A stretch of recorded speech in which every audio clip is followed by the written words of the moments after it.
ছিল রুমাল, হয়ে গেল বেড়াল। পঞ্চায়েতের অফিসে ভুল বদল, থুরি রং বদল, আর তা নিয়ে উত্তেজনা, গন্ডগোল। জলপাইগুড়ি ধূপগুড়ির গাদং গ্রামে পঞ্চায়েতের অফিসের রং গেরুয়া হয়ে যেতেই তেড়ে ফুরে ময়দানে শাসক শিবির। সরকারি বিধিনিষেধ অবমাননার অভিযোগে প্রতিবাদ, বিক্ষোভ। যত গন্ডগোল এই রং নিয়েই। ছিল নীল সাদা, হয়ে গেল গেরুয়া।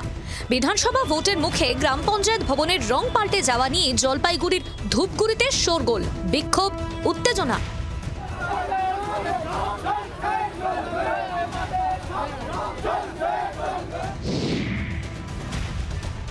বিজেপি পরিচালিত ধূপগুড়ির গাদং 2 গ্রাম পঞ্চায়েত, সেই পঞ্চায়েত অফিসারই হঠাৎ রং বদল।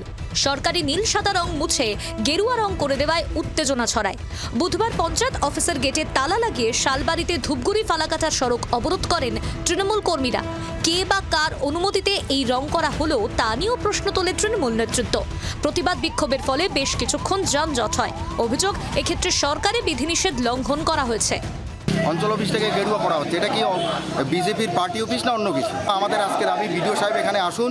যেহেতু এটা প্রশাসন লেভেলের একটা অফিস, বিডিও সাহেব এখানে জবাব দিয়ে যাবেন আসলে অর্ডারটা বিডিও সাহেবের নাকি অঞ্চল অফিসের, এটা নিজস্ব। পরিস্থিতি সামাল দিতে ধূপগুড়ি থানার আইসি সহ বিশাল পুলিশ বাহিনী ঘটনাস্থলে পৌঁছয়। বিজেপির কটাক্ষ, তৃণমূলের রং সম্পর্কে ধারণা নেই, তাই এই ধরনের অভিযোগ করা হচ্ছে। অ্যাকচুয়ালি তৃণমূলের ওদের রং সম্বন্ধে ওদের ধারণাই নেই। এখানে যে রংটি করা হচ্ছে সেটা আমাদের হাইকোর্টের রং, যেটাকে বলে ওই কোর্টের রং করা হচ্ছে। গেরুয়া রং কোন জিনিসটা সেটা ওরা জানে না। ওদের মাথাটা পশ্চিমবঙ্গের ওদের একদম দুর্নীতির জন্য মাথাটাও গুলিয়ে গেছে।